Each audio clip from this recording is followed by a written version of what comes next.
नमस्कार दोस्तों, आज हम आपको ये क्लास 12 का बायोलॉजी चैप्टर नंबर 1 इसका सेशन चलाने जा रहे हैं। तो जो चैप्टर नंबर 1 है उसका बेसिक आज चलेंगे। बेसिक के बाद फिर उसके बाद हम टॉपिक पे बढ़ेंगे। तो बेसिक देखना ना भूलें। मुझे आशा है कि आप लोग जरूर इसको देखेंगे और बहुत ही इम्पोर्टेंट इससे क्वेश्चन आते हैं इस चैप्टर से। तो देखेंगे ये हमारी पुष्प की संरचना है। पहले देखेंगे कि चैप्टर नंबर हमारा 1 है। चैप्टर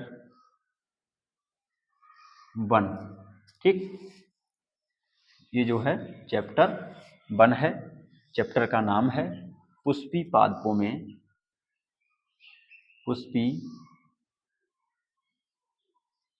में लैंगिक जनन, ठीक। पुष्पी पादपों में लैंगिक जनन। तो पहले इसके बेसिक पॉइंट देखेंगे कि बेसिक पॉइंट क्या है। जैसे ये कोई पुष्प है, इस पुष्प की संरचना बनी हुई है, तो इसमें इसके भाग देखेंगे पहले। जैसे ये जो बीच का भाग है यहाँ से लेकर के और यहाँ तक, ये जो भाग है इसको हम स्त्री केसर बोलते हैं या जायांग बोलते हैं। जायांग में 3 भाग होते हैं। जैसे एक होता है अंडाशय, जो ये बीच वाला पार्ट जो गोल दिखाई दे रहा है इसको अंडाशय कहते हैं। और जो बीच वाला भाग होता है ये एक नली के आकार का, ठीक है, तो इसको हम वर्तिका बोलते हैं। और ये ऊपर का भाग होता है इसको वर्तिकाग्र बोलते हैं। और जो आपने देखा है ये पंखुड़ियां होती हैं, ठीक है। यानी कि अगर हम बात करें पुष्प का सबसे चमकीला जो भाग होता है वो दल है। तो जो पंखुड़ियां होती हैं उसी को दल कहते हैं। कई पंखुड़ियां मिलकर के दलपुंज का निर्माण करते हैं। और जो अंदर जो एक ये सुई जैसी संरचना होती है तो इसको हम पुंकेसर बोलेंगे। और ये जो है इसका जो ये वृंत होता है इसको पुतंतु कहते हैं। और ये पुष्पासन होता है जिस पर बीजांड जो है स्थिर होता है। और ये बाह्यदल होते हैं जो हरे कलर का होता है। और ये पुष्प अक्ष होती है जिसे हम एक सीधी भाषा में मतलब एक तंतु भी बोलते हैं, जिसको वृंत भी बोलते हैं, ठीक है, पुष्प अक्ष। तो अगर हम इसमें देखेंगे पहले कि पुष्प के मुख्य भाग कौन कौन से होते हैं, तो अगर हमें बेसिक जानकारी हो जाएगी तो आगे हम टॉपिक पे बढ़ेंगे। तो सबसे पहले देखेंगे पुष्प के मुख्य भाग।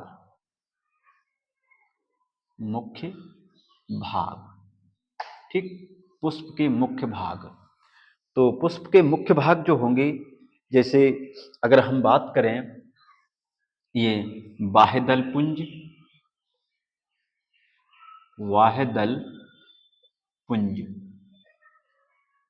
यानी कि ये संख्या में जो हरे कलर के होते हैं बाह्यदल पुंज होते हैं, ठीक है। और दूसरा हो जाएगा दलपुंज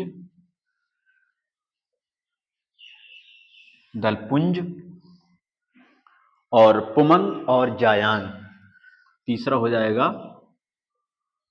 पुमंग और चौथा जायांग। ये पुष्प के भाग होते हैं। तो अगर हम इनकी बात करें कि बाह्यदल पुंज जो ये होते हैं, दलपुंज जो ये होते हैं पंखुड़ियां, और पुमंग जो होता है इसको कहते हैं पुमंग। ये जो पुंकेसर होते हैं ये पुंकेसर, और स्त्री केसर को हम जायांग कहते हैं। यहां से लेकर के ये जायांग होता है, ठीक है। अगर पुमंग की इकाई अगर हम बात करें, जैसे जो पुमंग होता है तो पुमंग जो किससे मिलकर बनते हैं, पुमंग जो मिलकर बनते हैं पुंकेसर से, पुंकेसर से बनते हैं। पुमंग किससे बनते हैं, पुंकेसर से। और ये क्या होते हैं, ये नर युग्मक होते हैं, नर युग्मक।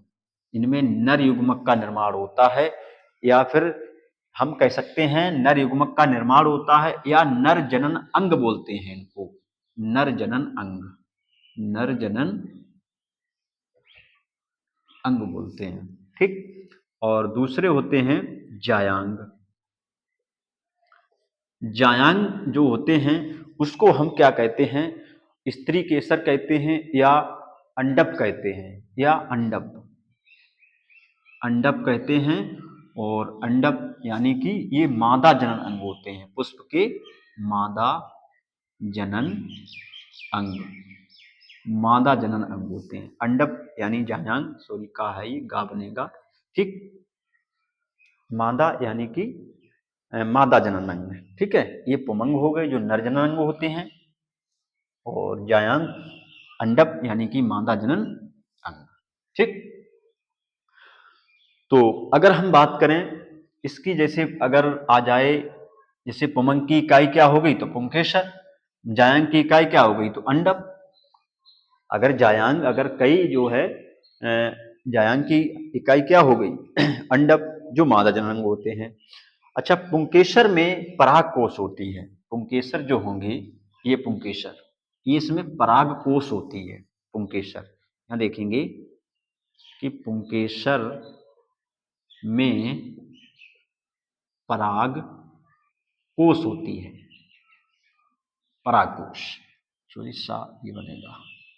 ठीक, पराग कोष, पराग कोष होती है, पराग कोष होती है। और इसी में कैसी, जैसे मान लीजिए ये, सॉरी थोड़ा यहाँ पर,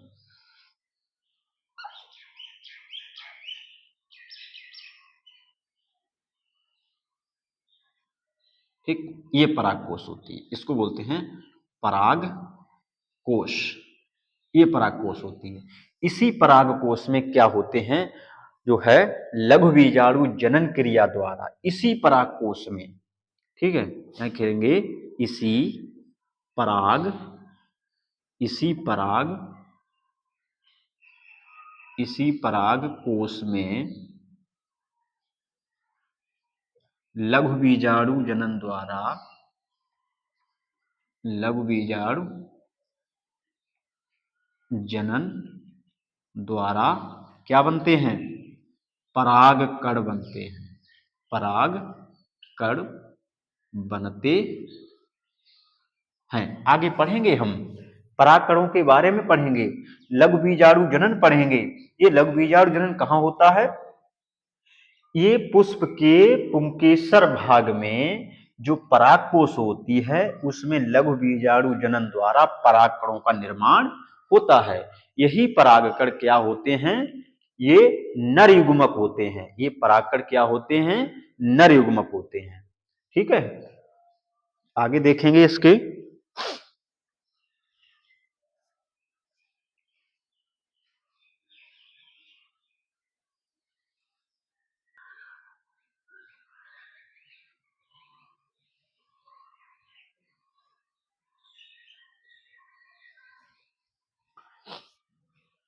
ठीक है, यानी कि जो पुंकेसर में पराग का, पुंकेसर में पराग कोष होती है, पुंकेसर में पराग कोष कैसे, देखो ये पुंकेसर है,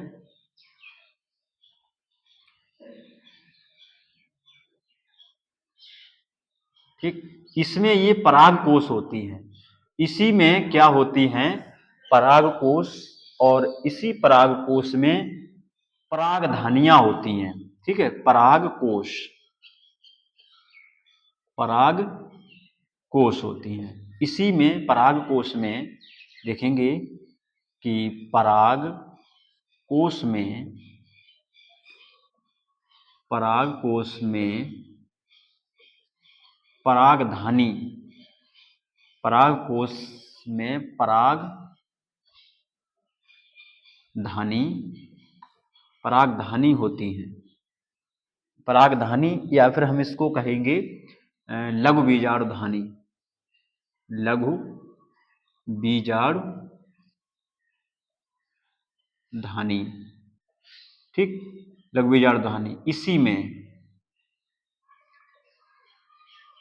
इसी में लघु बीजाणु जनन द्वारा, किसके द्वारा? लघु बीजाणु जनन द्वारा पराग कणों का निर्माण होता है। पराग कणों का निर्माण होता है।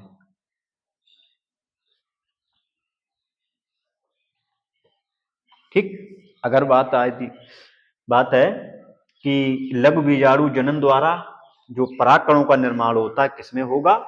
लघु बीजाणु धानी में। लघु बीजाणु धानी कहाँ है? परागकोश में, जो पुंकेसर में परागकोश होती हैं, जो पुंकेसर में परागकोश होती हैं। इन्हीं पराग कणों को हम नर युग्मक कहते हैं। हम क्या कहते हैं? नर युग्मक कहते हैं। चलिए आगे देखेंगे कि जो लघु बीजाणु धानी होती है, लघु बीजाणु धानी होती है, उसकी 4 परतें होती हैं। लघु बीजाणु धानी जो होती है, जैसे अगर इसको हम यहां देखेंगे, जैसे ये पुंकेसर है, इसको हम अनुप्रस्थ काटेंगे। ठीक, अनुप्रस्थ काटने पर, अनुप्रस्थ काटने पर, अनुप्रस्थ काटने पर, काटने पर अनुप्रस्थ काटेंगे तो हमें ये, ठीक, ये जो हैं लघु बीजाणु धानी प्राप्त होगी। ठीक है, लघु बीजाणु धानी प्राप्त होगी। ये जो है लघु बीजाणु धानी प्राप्त होंगी 4। ठीक, इसमें देखेंगे। ठीक है, इसके आगे का हम आगे देखेंगे, क्योंकि ये जो है पराग कोश में ही इसका अनुप्रस्थ काटेंगे तो हमारा ये लघु बीजाणु धानी प्राप्त होगी। ठीक,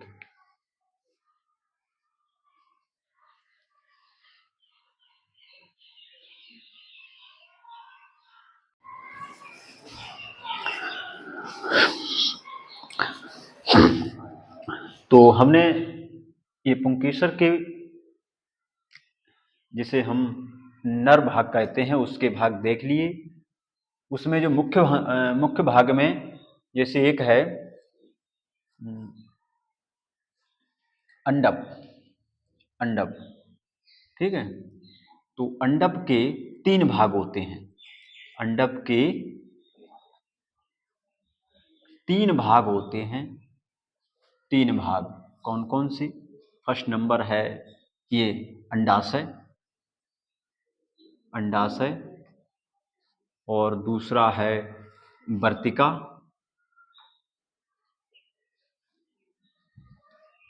वर्तिका,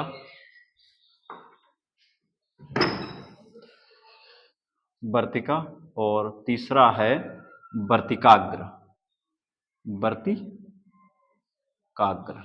ठीक, यानी कि अंडप के 3 भाग होते हैं। अंडाशय, ये अंडाशय है, वर्तिका, ये वर्तिका है, और ये वर्तिकाग्र है। ठीक है, ये 3 भाग होते हैं। यह वर्तिकाग्र में ही जो परागकण होते हैं, परागण क्रिया द्वारा पराग कणों को ग्रहण करती है। कहाँ? यहाँ, ये वर्तिकाग्र पर जब पराग कणों की क्रिया कहाँ होती है? यहाँ परागकण ग्रहण करती है वर्तिका, जिससे जो है इसमें संलयन होता है। ठीक है, तो ये जो होगी वर्तिका, ये क्या करती है? पराग कणों को ग्रहण करती है। ठीक, तो ये हो गए हैं अंडप के 3 भाग। ठीक है, तो मुझे आशा है कि आप लोगों को ये इसमें कुछ बेसिक है वो चल रहा है। ठीक है, इसके आगे का हम देखेंगे।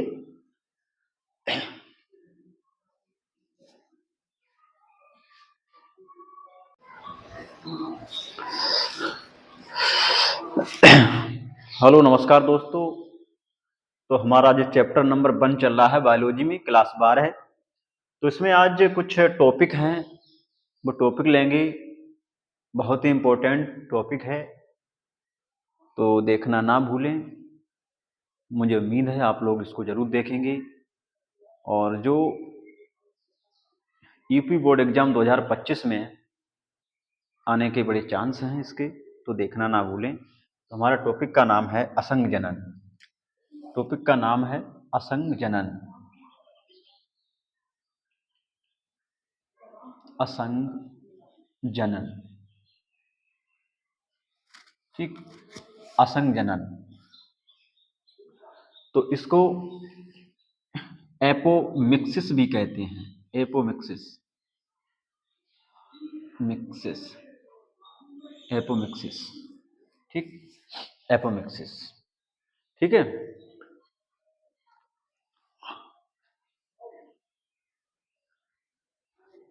तो देखेंगे एपोमिक्सिस क्या होता है, असंग जनन क्या होता है।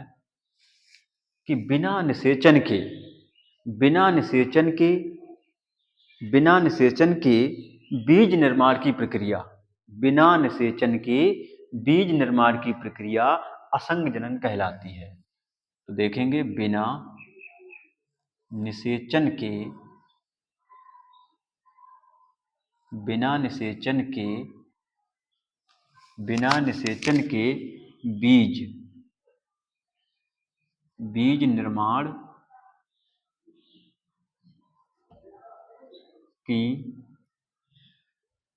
प्रक्रिया, ठीक, बिना निषेचन के बीज निर्माण की प्रक्रिया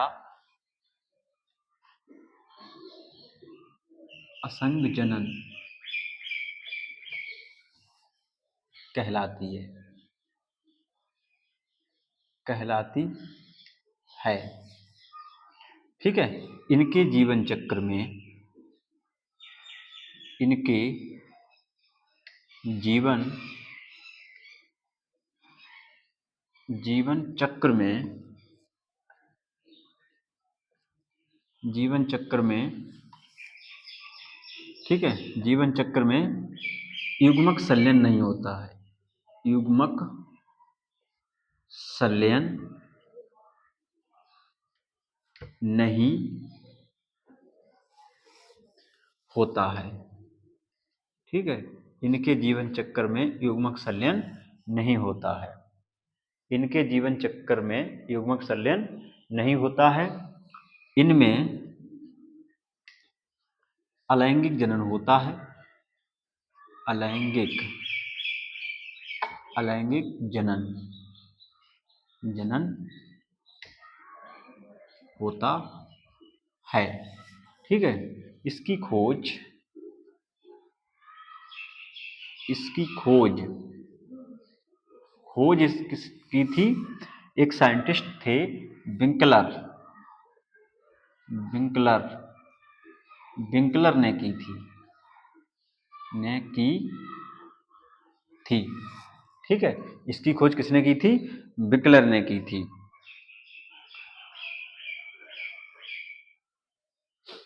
ठीक।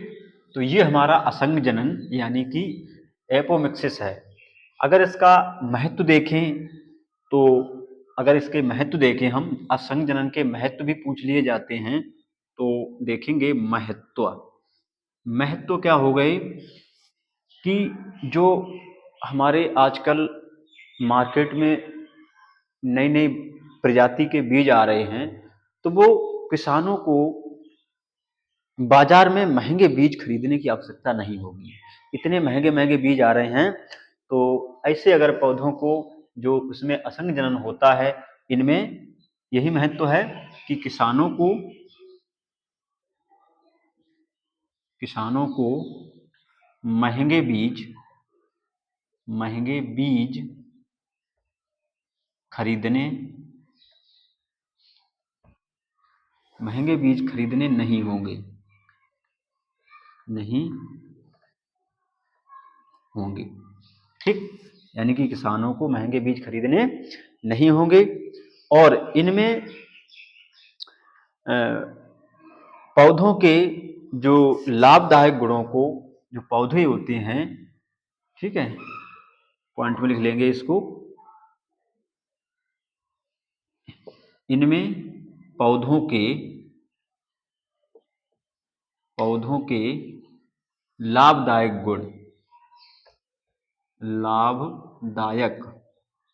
लाभदायक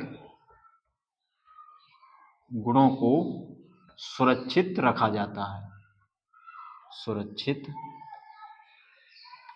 रखा जा सकता है, रखा जा